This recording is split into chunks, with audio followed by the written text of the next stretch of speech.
While looking in the mirror, his wife saw a demonic face staring back at her.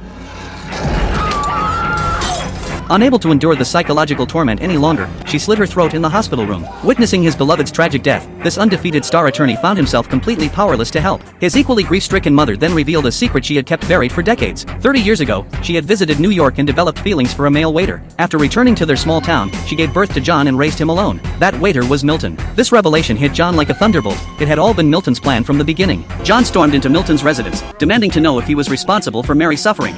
God damn it! What did you do to my wife? Milton confessed without hesitation. Consumed with rage, John emptied his entire clip at Milton, but despite the barrage of bullets, Milton remained completely unharmed. John blamed Satan for everything. What are you? Oh! There's so many names.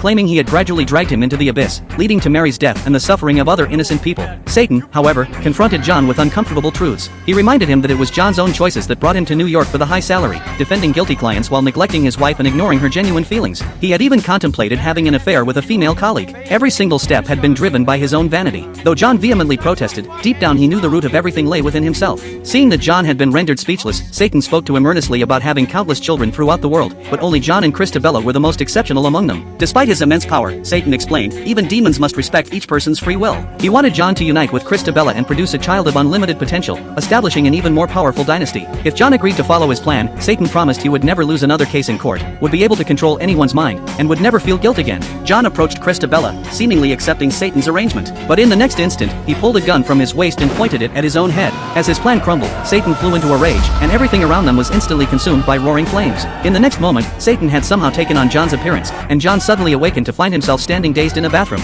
He was still struggling with the male teacher's defense case, and everything he had experienced seemed to have been nothing more than a dream. John returned to the courtroom, tenderly kissed Mary, and then publicly announced he was withdrawing from the teacher's defense, even though it would destroy his career. The courtroom erupted in chaos as reporters clamored to understand why John had suddenly developed a conscience. The same reporter who had previously mocked John approached him, promising that if John agreed to an exclusive interview, he could rebrand him as a beacon of integrity in the legal profession. Not only would John avoid any negative consequences from abandoning the case, but he would become an overnight sensation. After some consideration, John agreed to the proposal. But the moment he walked away, the reporter's appearance instantly transformed. John had just escaped one trap only to fall into another, and no one knew whether he would be lucky enough to escape again. This perfectly illustrates how temptation lurks everywhere, and how Satan constantly lures greedy humans into the depths of hell.